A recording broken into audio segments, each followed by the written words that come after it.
When I heard that Deborah died, all I could think of is Deborah Lawlor loved art. Deborah Lawlor loved art and thought that it could heal, reveal, excite. She had more trust in art than certainly I do to move the world. Um, Deborah produced my company here at the Fountain and at LA Theater Company, LATC Theater Center.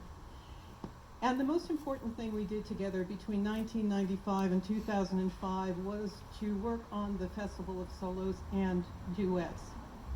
This was essentially a choreographer showcase. Dancers would audition dances, and we would put together a program of 8 to 10 pieces, which would be produced on a weekend here at the Fountain. I can't really tell you how much it meant. At that point in time, the dance community is quite large now, but it was much smaller then.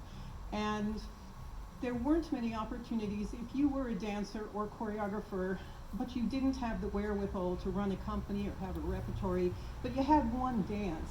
There weren't many places where you could show your work. And so it was essential to have these sorts of concerts, choreographer showcases. And there were very few of them.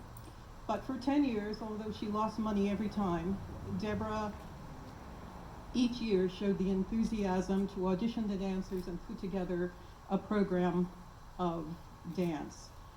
Many of the people who are established company directors now showed their early work here at the Fountain.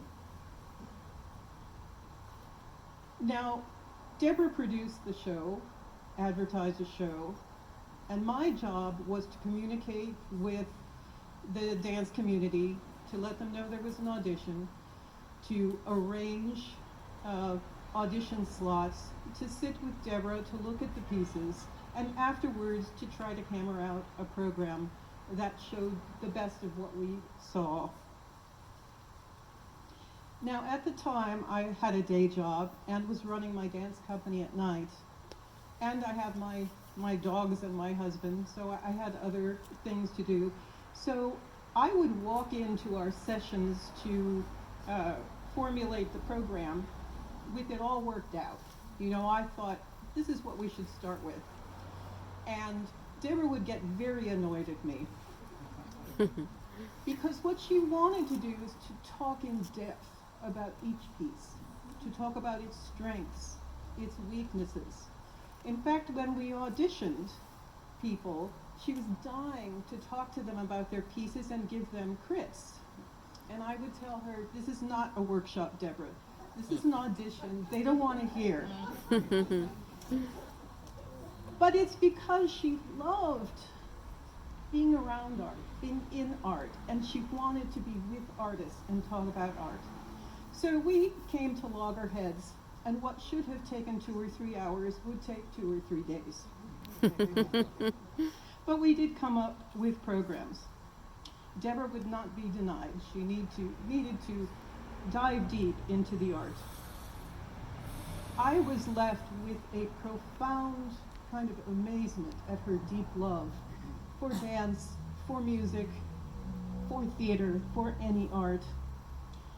As a person, I found her kind, very idealistic, and far too generous. The world was a better place when Deb was in it.